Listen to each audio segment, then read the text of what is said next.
Olá, pessoas! Então vamos para mais um vídeo de aula de geografia? Essa semana a gente vai estudar os povos pré-colombianos. Na aula passada a gente viu algumas informações importantes sobre a América, né? Nós vimos um pouquinho da história lá da descoberta, como que Colombo veio parar aqui, como que Américo Vespúcio foi o cara que descobriu que aqui era um novo continente e por isso a gente ganhou o nome de América. E hoje a gente vai ver os povos que moram, começar a ver, né? Os povos que moravam aqui. Então nós vamos ter vários povos indígenas, né? Tanto na América do Sul como na América do Norte. E vamos ter na América Central, na América do Sul ali, alguns povos chamados de povos pré-colombianos. Esses povos, que geralmente os mais conhecidos são os Incas, os Astecas e os Maias, eles vão ser as grandes civilizações que os europeus vão encontrar. Então a gente vai ter aqui nos povos pré-colombianos os maias, que ficava na península mexicana de Yucatán, né, que vai ser uma parte do México que sai para o mar assim, aí tem um prolongamento de terra e era dividida em cidades e estados. Vamos ter os incas, que ficava na costa aqui da América do Sul, na costa ocidental, ali perto do Oceano Pacífico, onde vai ficar mais ou menos onde fica Peru, Bolívia, por aí. E vamos ter o Império Azteca, que vai ficar no centro-sul do México, né, que era um povo bem grande, até hoje tem descendentes que moram lá deles. Os europeus eles se surpreenderam quando chegaram aqui e viram que aqui tinha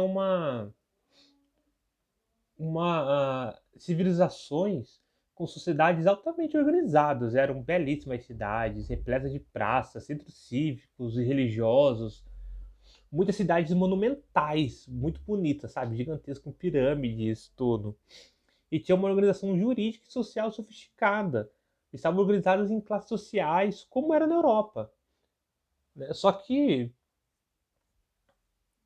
o europeu não via isso como civilização.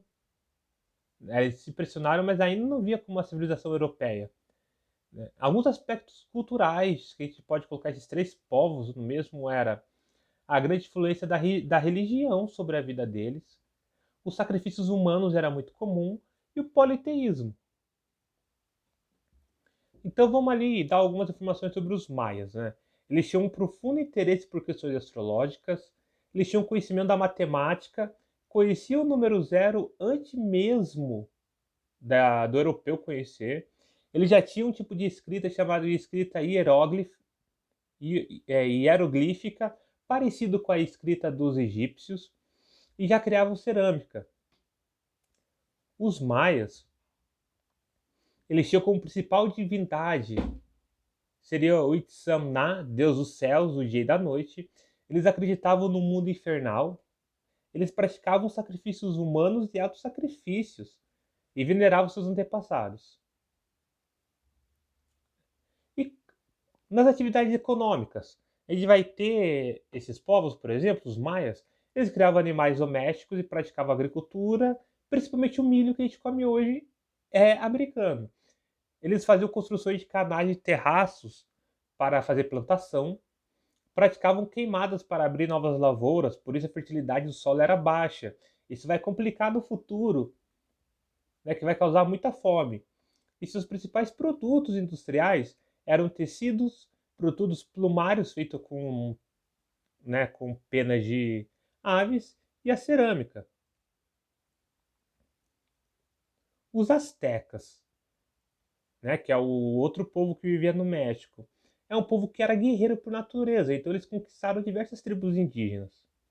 Então tinham duas religiões, que era uma religião pública e uma privada.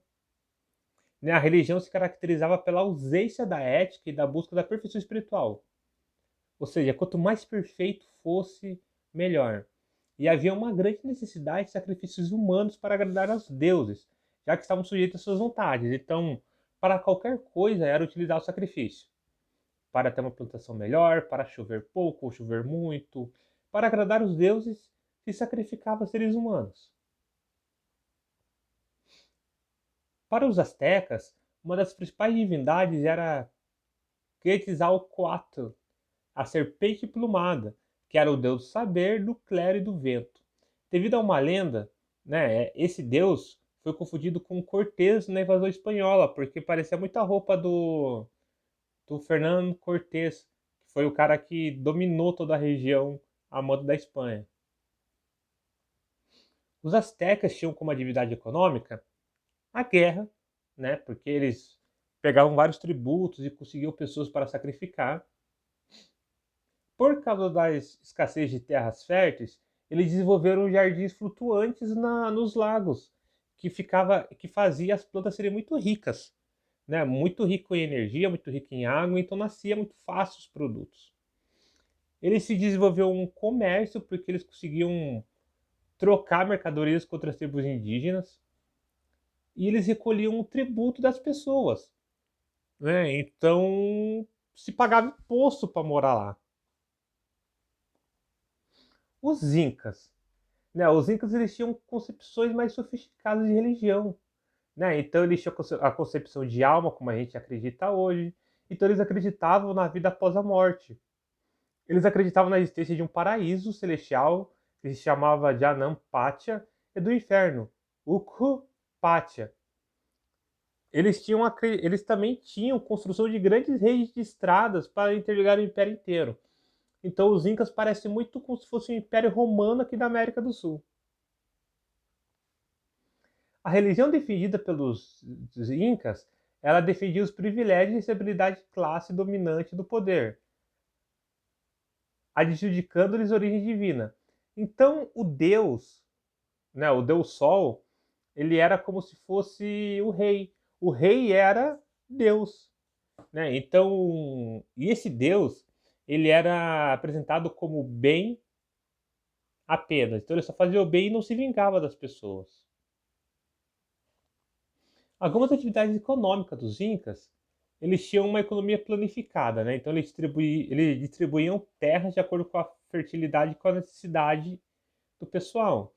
Havia um rígido controle da demanda da população devido à escassez de terras férteis, então se controlava a população. A terra era dividida em três partes: uma era para o culto, outra para o Inca e a terceira para a comunidade local. Inca se dava o nome também ao rei desse povo. O rei Inca, aí se chamou povo de Inca.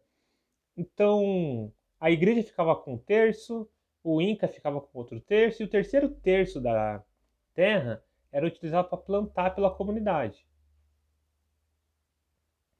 Todos os membros da comunidade tinham que trabalhar, inclusive crianças de pouca idade. A partir de 5 anos, já começava a trabalhar para o povo Inca.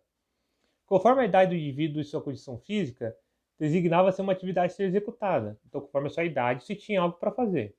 Os incas domesticaram a lhama e a alpaca, e cada chefe de família tinha direito a um par para aproveitar a sua lã para vestimentas. É legal que elas parecem um camelo que dá lã, né? Então, eles conseguiram domesticá-las e utilizar elas para essa venda. Então, eles tinham pequenos comércios e pequenas indústrias também para ajudar nessa vida econômica deles. Acreditavam que nessa forma de organização desses povos havia uma inexistência da propriedade privada, ou seja, tudo pertence ao Estado. E havia pagamentos de impostos através do excedente da produção, ou seja, tudo que eles produziam a mais do que era para consumo, se pagava imposto. E o povo, ele era obrigado a prestar serviços ao governo. Então, a principal atividade desse povo era a agricultura, o Estado controlava a agricultura, havia existência de considerável comércio responsável pelas transferências excedentes de mercadoria através da troca. Né? Então, havia um responsável por fazer a troca de mercadoria. Né? Eu tenho chocolate, a pessoa tem milho, a gente fazia a troca para todo mundo ter um pouco de tudo. E quais são os aspectos políticos e sociais, né, das três civilizações? É interessante que as três civilizações possuíam uma autoridade suprema, né, como o rei, como o imperador, e os três eles tinham poderes políticos, administrativos e religiosos. Então o rei ele era o Estado, ele era o grande protetor, né, do seu povo e do exército. Os reis eles tinham poder Eles tinham poderes limitados, porque as elites de dinheiro também tinham poder. Então, toda, né, as decisões tinham que ser as decisões do rei. Tinha que ser um conselho entre ambos para chegar a uma decisão. Mas se a gente for ver por cada povo, né, o que tinha de específico cada povo? Os maias, por exemplo, ele era organizado em cidades-estados autônomas, né? Cada cidade tinha seu próprio corpo político e seu próprio corpo religioso, sem qualquer relação com as demais.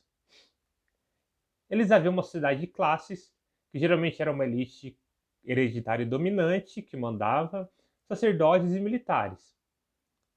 E os camponeses, que faziam um trabalho público como se fosse prestar serviço para Deus. Os astecas, eles tinham 3 reinos, né? O Tenochtitlan, Tlacopan e Texcoco, que formavam esses reinos para formar a sociedade asteca. Apesar de ter extensos domínios, nunca foi um império propriamente dito, porque não havia uma centralização política, né? Então não era tipo o Império Egípcio, né? Que só um rei manda em tudo. Não, eram 3 cidades que conversavam entre si, mas não era um reino inteiro unido. Os cargos políticos eram obrigatórios e somente em casos excepcionais eram renunciáveis através da cerimônia específica. Então, se você era indicado para ser político, você era obrigatório a ser político. Não tinha escolha. Raros casos você podia abdicar dessa escolha. Então, eles não tinham uma divisão social no início, né, os astecas. Mas depois ele começou a ter um caráter estritamente guerreiro, né, para fazer guerra. Então, à medida que foram aumentando as suas terras, foram se criando novas classes sociais, como a monarquia, como os grupos sociais rico, pobre, foram se dividindo. Então, cada grupo social possuía seus próprios deuses, cultos, roupas, morava em certos bairros, como meio que acontece hoje, né? Cada grupo social vai morar num bairro diferente. E conforme também a classe social, o, o povo pagava mais ou menos imposto. E os incas, né? Quais são os aspectos próprios dos incas? Era uma sociedade teocrática, ou seja, acreditava que o imperador era Deus. Foi a única das 3 sociedades que formou um império mesmo, ou seja, todas as cidades eram unidas em um só império, só um rei que mandava. O império estava dividido em 4 seções administrativas, por isso era chamado de Tawantinsuyo, ou seja, país de 4 partes. E cada seção dessa possuía uma sede administrativa com o chefe que era membro da família real e homem de confiança do imperador. Então o rei, o imperador, o chefe, né, em cada seção do seu país, que eram 4, ele indicava um parente para aquela função, como se fosse um nepotismo. Então nós temos aqui a organização social dos incas, que tinha o inca, que era o rei, os nobres, sacerdotes, povo e servidores. A forma de trabalho que existia era a mita, né, que era um tipo de trabalho rotativo e para o Estado. Então eles ficavam rodando em vários, ou no templo, ou na cidade, ou nas plantações. Então ficava se fazendo um rodízio para cada pessoa trabalhar durante o tempo. Aí eu vou deixar o exercício para vocês, que é o seguinte: pesquise sobre a religião de um desses povos pré-colombianos, ou dos Incas, ou dos Maias, ou dos Astecas. Escreva um textinho no caderno de umas 10 linhas, mais ou menos, e me manda a foto daí para valer como presença, beleza? Então é isso, pessoal. Qualquer dúvida, estou à disposição no grupo do WhatsApp. E é isso. Até mais, gente.